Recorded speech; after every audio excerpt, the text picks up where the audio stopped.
Naam, karibu katika sehemu ya pili ya mwendelezo wa somo linalokwenda kwa kichwa kinachosema namna ya kufasiri maandiko. Namna ya kufasiri maandiko, ambapo katika sehemu ya kwanza tuliweza kuangalia ni faida gani ambazo tunaweza kuzipata pale ambapo tunaweza kusoma maandiko vizuri na kuyafasiri kwa ufasaha. Lakini tuliweza kuona vikwazo vinne ambavyo hivyo vinaweza kusababishia sisi tunaposoma maandiko tukashindwa kuyafasiri kwa ufasaha kutokana na vikwazo hivyo. Tukaona miongoni mwa vikwazo hivyo ni uelewa wetu wa kwanza ambao pengine tuko nao kutokea katika mazingira ambayo tunaishi, au kutokana na walimu wa Biblia ama maandiko matakatifu ambao tumekutana nao. Walitufundisha vitu kadhaa ambavyo vimesababishia tunapoanza kusoma maandiko wenyewe tunapata tashwishi au changamoto katika kufasiri, kulingana na kwamba tuliamini katika namna fulani ambayo pengine sio sahihi kulingana na maandiko matakatifu.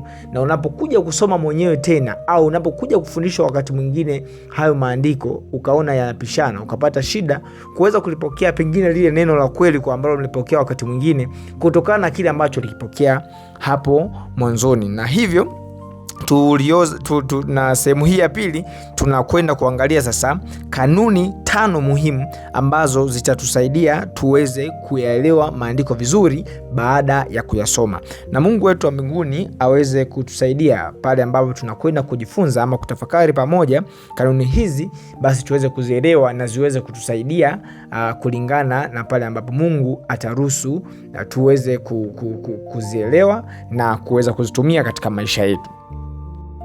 Na kabla tujaanza kuangalia kanuni hizi 5, niweze kukupatia misamiati miwili ambayo hii iweze kukaa akilini mwako ili uweze kuelewa pale ambapo unasoma maandiko matakatifu nini ambacho unakifanya na nini ambacho unapaswa kukifanya na kipi unapaswa uweze kukiepuka. Na misamiati hiyo miwili nitakutajia kwa Kiingereza, lakini nitakurahisishia kwa lugha ya Kiswahili ili uweze kuelewa nini ambacho ninakimaanisha. Kuna msamiati wa kwanza ambao unafahamika kama exegesis, lakini msamiati wa pili unafahamika kama eisegesis. Sasa nini maana ya misamiati hii miwili?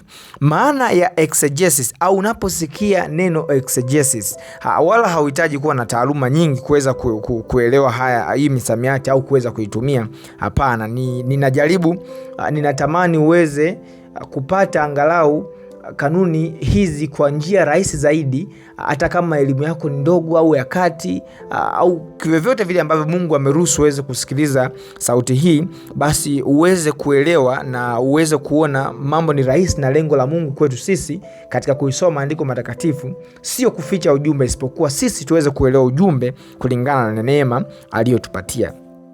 Sasa unaposikia neno exegesis, maana yake kwa Kiswahili tu ni kwa lugha ya kurahisisha, ni namna ya kusoma maandiko na kupata ujumbe wa maandiko kulingana na maandiko yanavyosema. Yaani kwa mfano unaenda kwenye amri 10 za Mungu, ukasema ukasoma amri ya kwanza mpaka amri 10 zote. Mungu anakuambia miongoni mwa amri ambazo zinapatikana katika amri 10 za Mungu ni usiibe, usizini.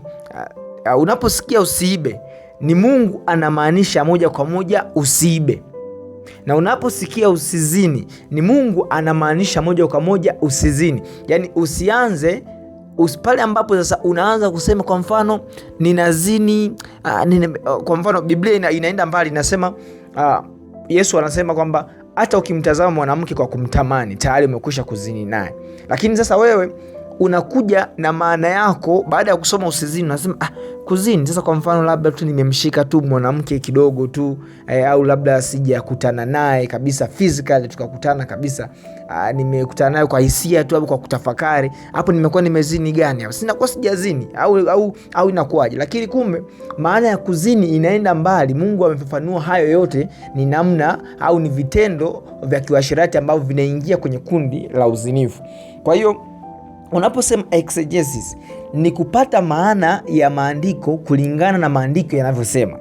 Lakini msamiati wa pili ni eisegesis. Sasa utanielewa vizuri nikimaliza kuelezea huu msamiati wa pili. Ni msamiati unaosema eisegesis. Eisegesis ni kusoma maandiko na kutaka kufanya ile maana ya maandiko ikubaliane na maana yako kichwani kulingana na kile ambacho pengine unakipenda au ulikuwa unakiamini hapo nyuma. Mfano, ukikutana na watu ambao wameoa wake zaidi ya wawili au mke zaidi ya mmoja, ukimwambia Biblia inatutaka kila mtu awe na, ukisoma kulingana na Wakorintho wa kwanza sura ya 7, ukisoma yote, utapata faida zaidi. Paulo utakuta anaelezea kila mwanaume awe na mke wake mmoja na kila mwanamke awe na mume wake mmoja. Sasa mtu ambaye ana wake tayari zaidi ya mmoja atakwambia labda kwa mfano, mbona Ibrahimu kwenye Biblia alikuwa na wake zaidi ya wawili, alikuwa na wake watatu, labda akiwa na maana ya Sara, Ketura na Hajiri. Sio sawa. Huyu anachokifanya ni exegesis, anakupa jibu ambalo lina exegesis ndani yake, yani linamfavor yeye au linamlinda yeye kwamba anachokifanya sio dhambi, kwa sababu hata manabii kuna sehemu walifanya hivyo. Sasa mtu ambaye amesoma maandiko vizuri, amefanya exegesis, yani amesoma maandiko na akapata majibu ya Biblia kulingana na Biblia, atagundua ya kwamba Ibrahimu akuoa wake watatu kwa mara moja. Isipokuwa Ibrahimu alikuwa na mke wake halali wa kwanza Sara, ambaye Sara alimshawishi mume wake aweze kumwingilia kazi wake, ambaye alisimama kama hawala, hakuwa kama mke halali. Lakini baadaye huyu mwanamke alifukuzwa au aliondoshwa. Tafsiri yake hii ndoa, huyu hawala ulikatishwa kabisa, alihamishwa, aliondoka, alienda mashariki ya mbali, kama sio mashariki ya kati, sikumbuki vizuri hapa, lakini alielekezwa kuelekea upande wa mashariki na Mungu aliambiwa aondoke. Yule Hajiri alifukuzwa. Alipofukuzwa Hajiri akabaki na mke wake Sara. Kwa hiyo tayari ndoa ya mitala hapo imekatazwa. Yani mahusiano ya kuwa na mke zaidi ya mmoja ikawa imekatazwa. Imeishia hapo.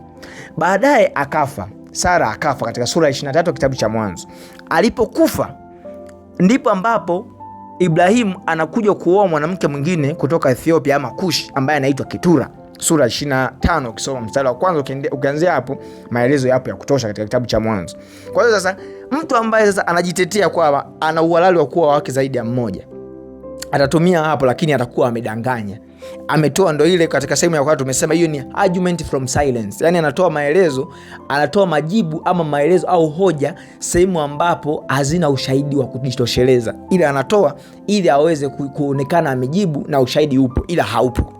Lakini mfano mwingine wa pili, kabla sijaingia kwenye kanuni hizo 5, ni kwamba utana mtu labda anakunywa pombe. Akamwambia Bwana Mungu anazuia kunywa pombe. Anakuja labda na kitabu cha Timotheo sura ya kwanza, Timotheo wa kwanza sura ya 5 na mstari wa 23. Andiko linasema hivi: tokea sasa usinywe maji tu, lakini tumia mvinyo kidogo kwa ajili ya tumbo lako na magonjwa ya kupatayo mara kwa mara. Lakini pia andiko lingine ambalo linaonekana kutetea pombe huwa linatumika na watu ambao pengine wanatumia vileo. Wanasomaga kitabu cha Yohana sura ya 2 ambao Yesu alibadilisha maji kuwa divai. Sasa wao wakisoma divai wanawaza moja kwa moja kuwa ni mvinyo ama ni pombe ambao au ni juisi au zabibu zilizochacha. Lakini ukifuatilia misamiati iliyotumika hapa katika lugha ya asili, ndio tunaenda kuona kanuni sasa za kufasiri maandiko vizuri. Kuna haja ya kusoma lugha hizi kuweza kuelewa lugha pia nyingine zinamaanisha nini, hasa zile lugha za asili. Ukisoma vizuri haya maandiko hayatetei mtu aweze kuwa mnywaji wa pombe. Isipokuwa ukisoma kwa mfano Timotheo wa kwanza sura ya 5 mstari wa 23, inaonyesha kwamba ukifuatilia katika historia ni kwamba kwanza pombe, ili neno divai inayozungumziwa hapa ilikuwa ni juisi ya zabibu. Lakini ukienda mbali utagundua kwamba kulikuwa kuna changamoto ya kutumia maji machafu katika kutengeneza hizo divai zilizokuwa zinanywa kwa wakati ule. Kwa hiyo sasa Timotheo alikuwa na changamoto za kiafya. Paulo anamsihi aweze kutumia nini na nini ili aweze kuwa sawa, kwa sababu maji yaliokuwa yanatumika katika maeneo yale yalikuwa hayako salama. Kwa hiyo ilikuwa ni hatari kwa ajili ya afya. Kwa hiyo ukienda sasa ukasoma ukafuatilia historia utagundua kwamba kilichokuwa kinazungumziwa na watu wanachokimaanisha mitaani leo au mafungu haya yanapotumika kutetea unywaji wa pombe leo sio sawa. Ndio sawa sana kusema Yesu alibadilisha maji kuwa divai. Watu wanajua alibadilisha maji kuwa pombe, wakati Yesu alibadilisha maji kuwa divai ambayo ni divai, ni juisi ya zabibu ambayo bado haijachachwa, haijafikia kuwa kwenye kileo. Sasa ukisoma tu haraka au mtu akasoma tu haraka akakutana hilo andiko, anainuka baada na furaha, Biblia inaruhusu niweze kutumia vileo au nitumie divai, anaenda kunywa pombe anayojisikia. Sio sawa, tayari anakuwa yupo kwenye maana ambayo sio sahihi kulingana na maandiko matakatifu. Hiyo ndio exegesis. Sasa Mungu anatutaka tunaposoma maandiko matakatifu tuweze kusoma kwa njia ya exegesis, yani kupata maandiko kupata maana kulingana na kile na kulingana na maandiko yanavyosema, ili tuweze kubadilika na kufuata sauti ya Mungu namna ambavyo inatutaka tuweze kuishi. Sasa kwa haraka nikupeleka katika kanuni 5 ambazo naamini zitakusaidia. Kanuni hizi 5 rahisi zitakusaidia katika kuendelea kukua kiroho na kufundisha watu wengine neno la Mungu. Kanuni ya kwanza, kuwa na vitendea kazi vyako muhimu, ambapo hapa nazungumzia ili uweze kuelewa andiko. Kama unahitaji kusoma maandiko na kuelewa, lazima uwe na Biblia, kwa sababu uweze kusoma kwenye vyanzo vingine tu moja kwa moja ukaamini. Lakini ukiwa na Biblia yako itakusaidia kuweza ukiwa na Biblia tayari unakuwa na umekuwa umefanikiwa katika kanuni ya kwanza ambayo inapaswa kuweza kuzingatiwa. Lakini ukiwa na vifaa vyako, Biblia ikiwa ni ya kwanza, vinginevyo ni kama dictionary au concordance, vitu ambavyo vinatusaidia kuweza kuelewa ile misamiati ambayo pengine umesoma aya fulani haujaelewa vizuri. Lakini kwa kuwa concordance, kile kitabu, kuna kitabu kimoja kinaitwa concordance ambacho chenyewe kinaonyesha msamiati fulani ulitumika mahali fulani ulitumika hivi. Kwa hiyo hata kama ukiwa hilo katika hiyo haya au hiyo sura hujaelewa vizuri, ukienda kusoma katika sura nyingine, pengine ule msamiati ulivyoelezewa unaanza kupata maana. Okay, kumbe hapa ulimaanisha hivi, basi bila hapa itakuwa inamaanisha hivi. Lakini pia ukiwa na dictionary itakusaidia labda kuangalia lile neno tafsiri yake vizuri na ukapata maana wakati wa usomaji.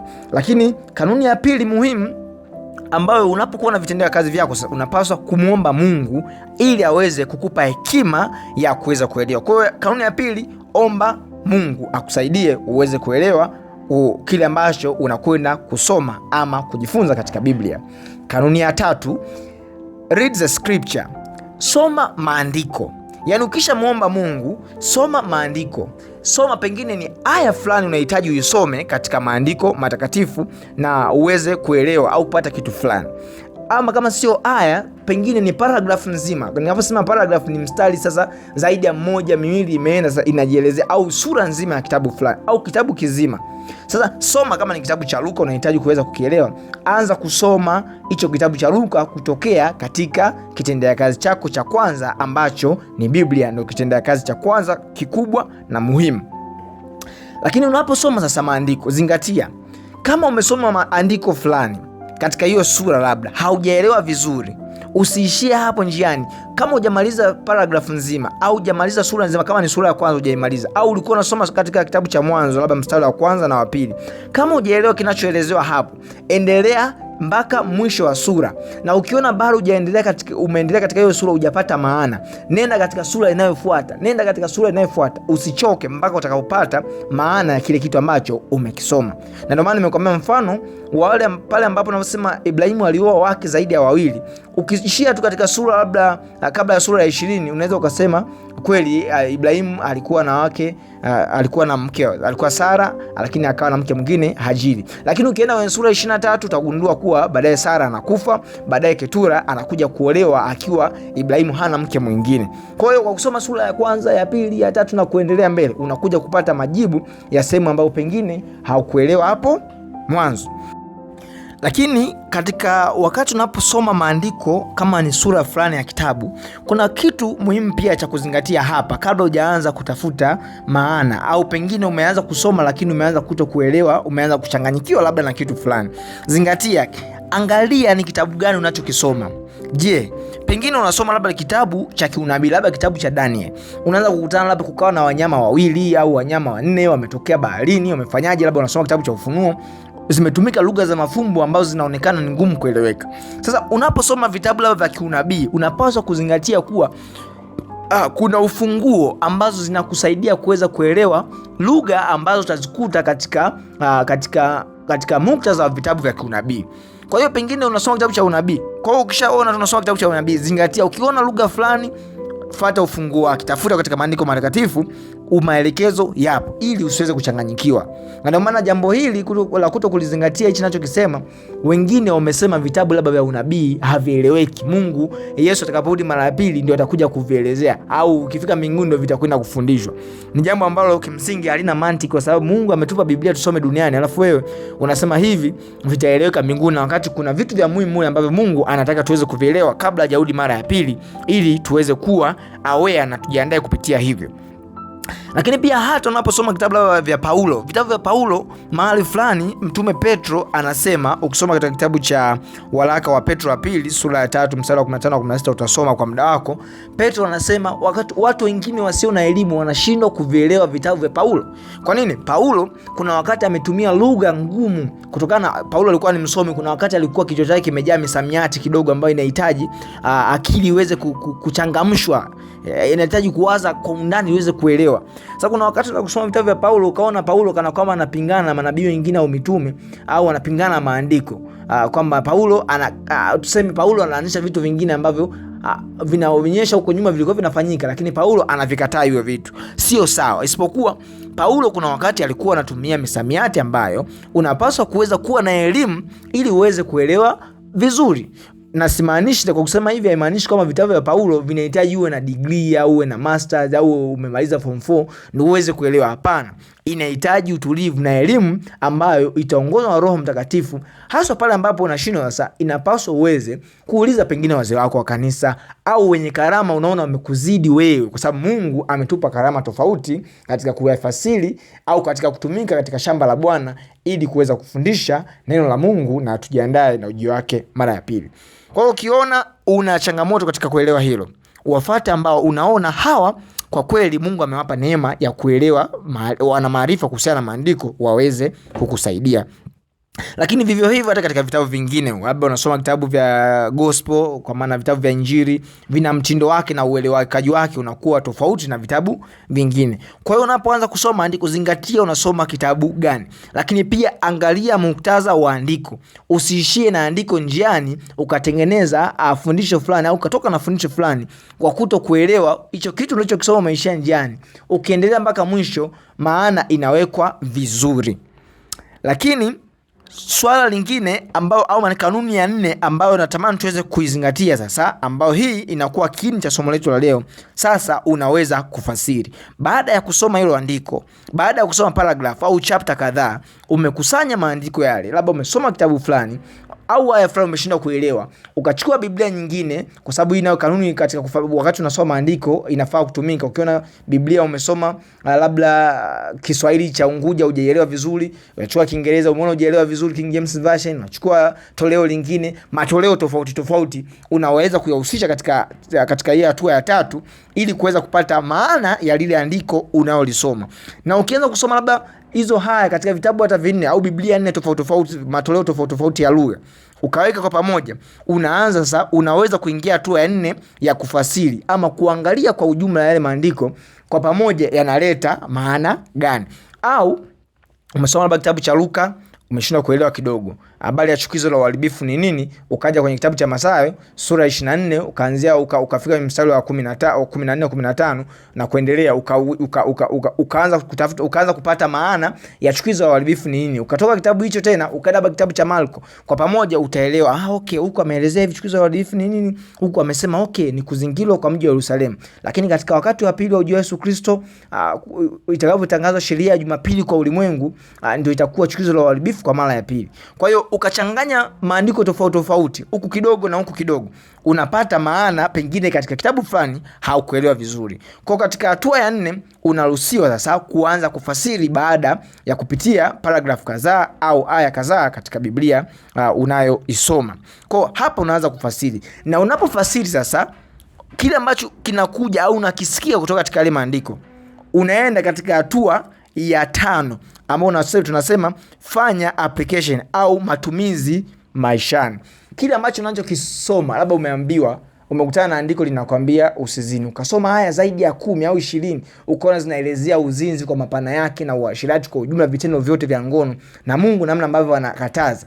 Sasa hapo unapaswa kusikiliza maandiko yanavyokuambia, unaweka maishani. Okay, kwa hiyo nikikutana na mabinti, kama mimi naona mwili wangu unahitaji kukutana kingono, ninapaswa niweze kuoa. Biblia inaniruhusu niweze kuwa na mke mmoja ili sasa kujitosheza pengine kwa ajili ya tamaa ya kingono na mambo mengine. Lakini nje hapo nikifanya, ninakuwa nafanya uasherati, ama nikioa alafu nikatafuta mke mwingine, ninachokifanya kinakuwa ni uzinzi. Vivyo hivyo kwa mwanamke akitafuta mwanaume mwingine ameshaolewa, anafanya uzinzi. Kwa hiyo hapa, baada ya kuconclude hivyo, unapaswa tena kumuomba Mungu na kumshukuru Mungu katika hili unakeka katika maisha yako.